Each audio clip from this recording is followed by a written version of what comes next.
देख रहे हैं सी न्यूज भारत और मैं हूं आपके साथ ज्योति अरोड़ा। वक्त हो गया है न्यूज बुलेटिन का, जिसमें हम जानेंगे कि कहां दिन दहाड़े पत्थर माफिया तोड़ रहे हैं पत्थर, कहां संदिग्ध परिस्थितियों में हुई महिला की मौत और किसका दहन किया गया पुतला।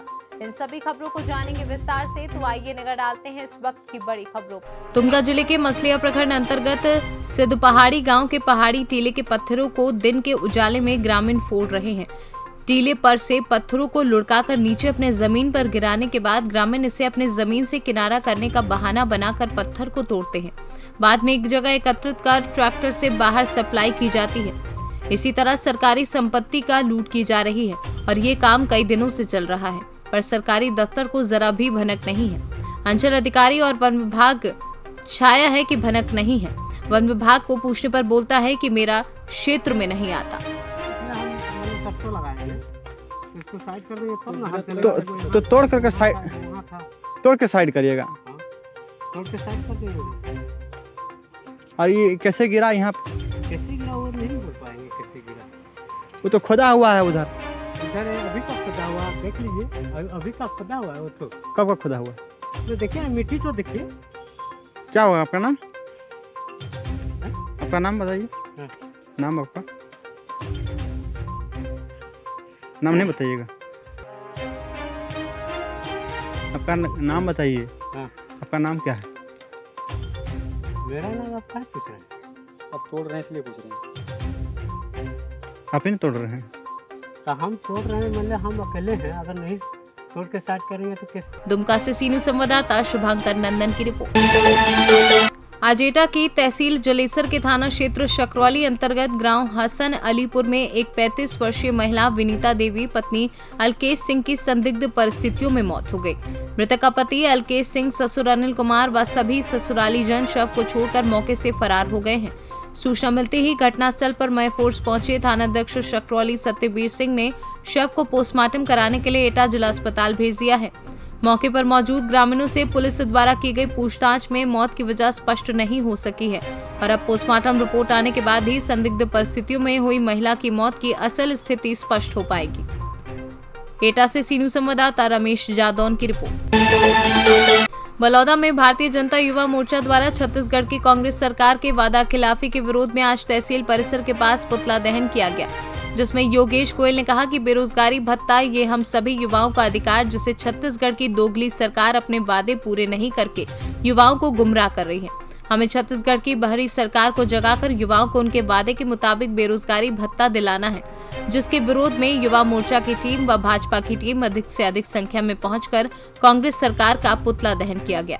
वादा खिलाफी के विरोध में आज हमने युवा मोर्चा भारतीय जनता युवा मोर्चा के द्वारा भूपेश बघेल जी का पुतला दहन किया।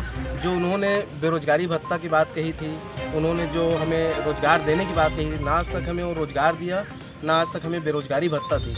इसके विरोध में आज हमने युवा मोर्चा की टीम बलौदा मंडल के द्वारा आज हमने भूपेश बघेल का पुतला दहन। जांजगीर से सी न्यूज संवाददाता राम नगार्ची की रिपोर्ट। सकरार थाना क्षेत्र के कस्बा निवासी जयसिंह सिसोदिया ने थाने में दिए प्रार्थना पत्र में पीएनसी के खिलाफ आरोप लगाया कि झांसी खजुराहो 4 लाइन पर सड़क किनारे स्थित मकान को हाईवे निर्माण के अंतर्गत अधिग्रहित किया गया था। मकान के मुआवजे के कागजात अप्रैल माह में जमा करने के बावजूद 4 माह बाद सितंबर में मुआवजा डाला गया। वहीं मुआवजा सिर्फ मकान का डाला गया, जमीन का अभी तक नहीं मिला। साथ ही आरोप लगाया कि पीएनसी कंपनी के कर्मचारियों द्वारा मकान तोड़ने के लिए दबाव बनाकर मानसिक प्रताड़ना करने लगे, जबकि नियमानुसार मुआवजा खाते में आने के बाद करीब 3 माह का अन्यत्र मकान आदि बनाने एवं सामान व्यवस्थित करने का समय दिया जाता है। इसके बावजूद भी पीड़ित अपने मकान पर मजदूर लगाकर सामान अन्यत्र व्यवस्थित कर भूमि खाली करा रहा था, लेकिन इसके बाद भी हाईवे निर्माण कंपनी पीएनसी के कर्मचारी निखिल व आशीष ने मकान को गिराने की धमकी दी एवं मना करने पर काफी देर बाद चले गए। इसके बाद हमें अपने अति आवश्यक कार्य से बाहर जाना पड़ा। इसी बीच बगैर सूचना दिए रविवार 12 सितंबर को 12 से 1 के बीच करीब जेसीबी मशीन व क्रेन द्वारा हमारा मकान तोड़ दिया। मकान में लगे पत्थर, दरवाजे, फर्नीचर, बिजली फिटिंग सामान के अलावा बगैर अधिग्रहित जमीन पर बने 2 कमरे को मशीन से टक्कर मारकर जानबूझकर गंभीर रूप से क्षतिग्रस्त कर दिया। वहीं मेरे पुत्र को जानकारी होने पर मौके पर पहुंचा और मकान तोड़ने से रोका तो पुत्र को धमकाया एवं झूठा मुकदमा लिखाकर फंसाने की धमकी दी। कहा कि हम बहुत पावरफुल हैं, हम तुम्हारा पूरा मकान तोड़ देंगे। मैंने इस संबंध में थाने में शिकायत की और थाना प्रभारी द्वारा मौके का निरीक्षण किया गया।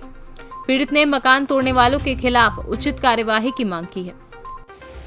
क्या नाम है? क्या मामला हो गया? ये हमारा मकान पुल निर्माण के में अधिगत हो गया था। अभी कुछ दिन पहले इन्होंने मुआवजा डाला, वो भी मकान का डाला, जब जमीन का डाला नहीं। हम अपना मकान तोड़ रहे थे, तो कल हमें बाहर जाना पड़ा। पीएनसी कंपनी के कर्मचारियों द्वारा बगैर सूचना बगैर नोटिस दिए जेसीबी मशीन आदि से गिरा दिया, जैसे हमारे पत्थर, फैस और गैस का सामान उसमें नष्ट हो गया है। और फिर जो हमारे कमरे दो पीछे वाले जो घर है, ये अधिगत में भी नहीं है, इनको भी ने तोड़ के दोनों कमरों को क्षतिग्रस्त कर दिया है।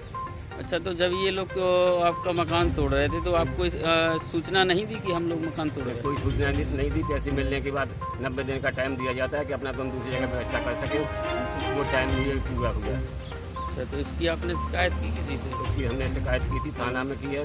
एसओ साहब कल मौके पे भी आए थे, उनको प्रार्थना पत्र दे दिया, लेकिन अभी तक रिपोर्ट नहीं लिखी है। इन कमरों को मिला के करीब हमारा 15-20 लाख का नुकसान हुआ है। अच्छा, तो थाना प्रभारी क्या बोल रहे हैं? थाना प्रभारी बोले आज शाम को आना, भाई हम बाहर जा रहे हैं, शाम को मिलना। अच्छा, तो आपका इसमें कितना नुकसान हुआ है? क्या क्या आपका इसमें नष्ट हो गया है? इसमें फर्नीचर था, लोहे के फाटक थे, छत्ती पटिया थी और गैस का सामान थे, कुछ दस्तावेज थे, और 2 मकान जो बगैर अधिगत थे वो भी क्षतिग्रस्त हो गए। दीवार में उसमें दरार आ गई है, ऊपर का लेंटर भी खराब हो गया है। तो अब इसके बाद आप क्या चाहते हैं? इसके बाद में पीएनसी कंपनी वालों के खिलाफ मुकदमा चाहते हैं और हमारा उचित मुआवजा दिया है नुकसान का। तो कितना आपके हिसाब से कितना मिलना चाहिए मुआवजा? हमारे हिसाब से 15 से 20 लाख तक का मिलना चाहिए। झांसी से सीनू संवाददाता अंकित साहू की रिपोर्ट। बुंदेलखंड के हजारों वर्ष चमत्कारी एवं अतिशयकारी अतिशय क्षेत्र बंधाजी में पर्यूषण पर्व के पावन अवसर पर 170 मंडलीय संवर्षण महामंडल विधान एवं आध्यात्मिक श्रावण संस्कार शिविर का आयोजन चल रहा है। ये आयोजन 19 सितंबर तक चलेगा।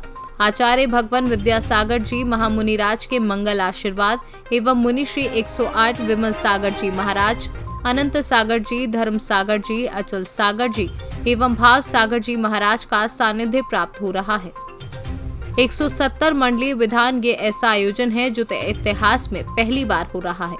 आध्यात्मिक संस्कार शिविर में बुंदेलखंड से सैकड़ों शिवार्थी बंधाजी में अपनी साधना कर रहे हैं। जैन तीर्थ क्षेत्र बंधाजी में विश्व के प्रथम रजत मंदिर का निर्माण किया जा रहा है, जिसमें 24 तीर्थकारों की चांदी की प्रतिमाएं विराजमान होंगी। मंदिर का निर्माण पीले रंग के पाषाण से किया जाएगा। हजारों वर्ष प्राचीन जैन तीर्थ क्षेत्र बंधाजी में 170 मंडलीय समूहषण महामंडल विधान एवं आध्यात्मिक संस्कार शिविर का आयोजन मुनि श्री 108 विमल सागर जी महाराज के सत्संग सानिध्य में आयोजित किया जा रहा है।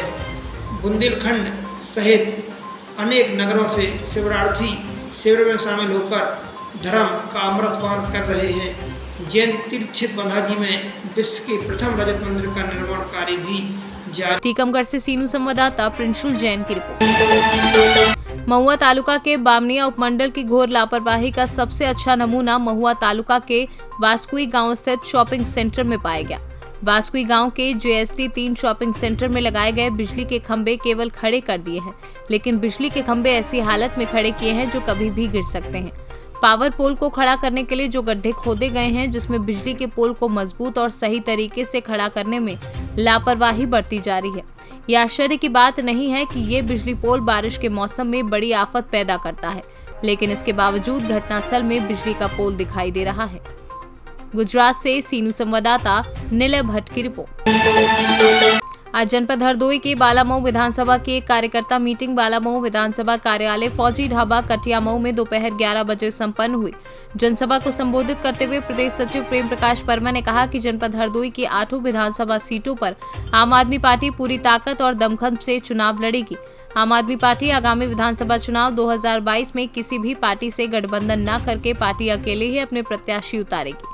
बताया कि प्रदेश प्रभारी व राज्यसभा सांसद संजय सिंह ने कहा कि आम आदमी पार्टी उत्तर प्रदेश की सभी 403 सीटों पर अकेले ही चुनाव लड़ेगी। आगामी 15 दिनों में पहले चरण की लगभग 120 सीटों पर पार्टी के प्रत्याशी घोषित कर दिए जाएंगे। आज बालामाऊ विधानसभा में सुशीला पासी के द्वारा जो बैठक हुई है, जो ग्राम प्रधान है, जो आम आदमी पार्टी के तमाम साथी हमारे लगातार चुनाव में संघर्ष किए, चुनाव में साथ रहे, उन सब लोगों की बैठक आज हम लोगों ने बुलाई थी, जिसमें आने वाले 2022 में चुनाव को हम रण में कैसे जीत सकें, कैसे भूमिका निभा सकें, कैसे हम लोग आगे आने वाले समय में दिल्ली मॉडल को घर घर तक और किसानों तक और नौजवान साथियों और बहनों तक पहुंचा सकें, कैसे बिजली फ्री हो सकती है, कैसे हमारी बस की यात्रा फ्री हो सकती है, कैसे हमारी स्वास्थ्य व्यवस्था ठीक हो सकती है, कैसे हमारे जो है कि बेरोजगारी दूर हो सकती है। इन सब मामलों पर आज हम लोगों ने चर्चा की है और आने वाले समय 2022 में हम लोगों का आम आदमी पार्टी का आगाज हो चुका है और पूरी ताकत से हमारी आम आदमी पार्टी उत्तर प्रदेश में लड़ने जा रही है। हरदोई से सीनू संवाददाता आशीष गुप्ता की रिपोर्ट। सोमवार को पुलिस अधीक्षक ने थाना रामपुरा का निरीक्षण किया, साथ ही साथ उपस्थित क्षेत्रीय लोगों से पुलिस की कार्यशैली के बारे में जानकारी ली। पुलिस अधीक्षक ने सबसे पहले महिला हेल्प डेस्क का निरीक्षण किया और उसके बाद किचन, पुराना थाना, आवास कार्यालय, बंदी गृह, कंप्यूटर कक्ष, मालखाना आदि का निरीक्षण किया, जहां पर उन्हें सब कुछ ठीक ठाक मिला। इसके बाद वह उपस्थित क्षेत्रीय लोगों से मिले और क्षेत्रीय समस्याओं के बारे में जानकारी ली। इस दौरान शैलेंद्र सिंह, अध्यक्ष नगर पंचायत रामपुरा, ने मुख्य बाजार में 24 घंटे पुलिस पिकेट की मांग की। विजय द्विवेदी जगमनपुर ने पुलिस चौकी जगमनपुर के बाहर कंजौसा शिवगंज के बीच बनवाने की बात कही। मोहन सिंह टीहर ने 2 मंदिरों के पास स्थित शराब ठेका हटवाने को कहा। उपस्थित लोगों ने प्रभारी निरीक्षक जेपी पाल की भूरी भूरी प्रशंसा की, जिस पर पुलिस अधीक्षक ने कहा कि उपस्थित लोगों की संख्या से पता चलता है कि थाना क्षेत्र में पुलिसिंग अच्छी है। जालौन से सीनू संवाददाता निखिल तिवारी की रिपोर्ट। उत्तर प्रदेश के बिजनौर में कई दिन से चर्चित महिला नेशनल खो-खो खिलाड़ी की दिन दहाड़े अज्ञात हत्यारा हत्या की वारदात को अंजाम देकर मौकाए वारदात से फरार हो गया था। पुलिस विभाग ने कड़ी मशक्कत के बाद आखिरकार आरोपी हत्यारे युवक को गिरफ्तार कर लिया है। पकड़ा गया नशेड़ी हत्यारे ने महिला खिलाड़ी के साथ दुष्कर्म करने के इरादे से उसे पकड़ा था। चीख पुकार सुनकर शोर होता देख हत्यारे ने गले में रस्सी डालकर हत्या की वारदात को अंजाम दिया था और वारदात को अंजाम देकर फरार हो गया था। पुलिस ने आरोपी युवक को गिरफ्तार कर संगीन धाराओं में केस दर्ज कर आगे की कार्यवाही में जुट गई है। क्या पूरा मामला है इसका खुलासा? 10 सितंबर एक अपराध में बिजनौर रेलवे स्टेशन के प्लेटफार्म के सन्निकट बबली नाम की एक 24 वर्षीय बालिका जो खो-खो की राष्ट्रीय प्लेयर थी, उसकी गला दबा करके हत्या कर दी गई। घटना का अनावरण आज किया गया है। इसके परिप्रेक्ष्य में जो साथ संकलित है अभियुक्त शहजाद उर्फ खादिम बिजनौर से 1.5 किलोमीटर की दूरी पर ऑटो काम करने वाला पट्टेदारी का काम करता है। इसके पहले वह रेलवे स्टेशन पर चोरी के मामले में आरपी एक्ट के तहत 3 बार जेल में जा चुका है। उस दिन यह पट्टेदारी के काम से ही आया था, अक्सर आता है, ऑफेंडर भी है। दूसरा, इस लड़की को जाते समय देखा था, आते समय उसके तात्कालिक वैचारिक उद्वेग के कारण एक घटनाकारी। बिजनौर से सीनू संवाददाता ललित मोहन कौशिक की रिपोर्ट। भारतीय किसान यूनियन कार्यकर्ताओं ने आवास विकास स्थित बिजली घर का घेराव किया, जिसमें किसान नेता दिगंबर सिंह ने बिजली विभाग अधिकारियों पर घूसखोरी व समय रहते समस्याओं का निवारण न करने जैसे आरोप लगाते हुए बिजली घर का घेराव किया है। अध्यक्ष जी, आज हाइडल में धरना दिया है, क्या है पूरा मामला, किन मांगों को लेकर धरना दिया गया है? यहाँ बड़े मामले बिजली विभाग के हैं। यहाँ कई सारे किसान यहाँ बैठे हुए हैं, मौके में मौजूद हैं। अगर कोई कनेक्शन कटवाने के लिए बिजली विभाग में जाता है और उसने पूरा अपना बिल भी जमा कर रखा है, तो कनेक्शन कटवाने के नाम पर भी जब तक वो रिश्वत नहीं दी जाती तब तक कनेक्शन किसान का कटता नहीं। यहाँ ये प्रार्थना पत्र मेरे पास मौजूद हैं। 6 महीने से ज़्यादा के प्रार्थना पत्र यहाँ है जो किसान दिवस में पिछले दिए गए थे। उन किसान जर्जर जो लाइनें हैं, हमारे कई किसान हताहत हो गए, मर गए। वो जर्जर लाइनें आज तक नहीं बदली गई। जो छापेमारी गांव-गांव चल रही है, उन छापेमारियों में बड़ा खेलिए कर रहे हैं। छापेमारी में करते ही हैं, लोड भर दिया जाता है किसान का ज़्यादा। फिर वो आता है रीचेकिंग के लिए कि साहब मेरे पास तो जो है नहीं फ्रिज व्रिज, मेरा कहाँ से भर दिया चेक कर लो। तो वो अगर चेकिंग के लिए आता है तो उसे ये कहा जाता है कि तुझ पर जुर्माना कितना, कि साहब 30,000 रुपये। तो भाई तुझे ये 28,000 रुपये देने पड़ेंगे, तेरा किस्सा कट जाएगा। उससे 28,000 रुपये ले लिए, रसीद उसे 11,000 रुपये की दे दी, तो उसका किस्सा खत्म हो गया। अगर वो मतलब सीधे एक्शन लेवल के अधिकारी रिश्वत मांग रहे ले रहे हैं, जो किसानों के आरोप हैं, किसानों के पास एविडेंस है, किसान सारे के सारे वीडियो वगैरह हैं उसकी, और यही सारे मामले हैं बिजली विभाग के। बिजली विभाग में बड़ा भ्रष्टाचार जो है। बिजनौर से सीनू संवाददाता सलीम हाशमी के साथ वसीम वारसी की रिपोर्ट। इस न्यूज बुलेटिन में फिलहाल के लिए इतना ही। देश और दुनिया की तमाम बड़ी खबरों के लिए आप देखते रहिए सी न्यूज भारत।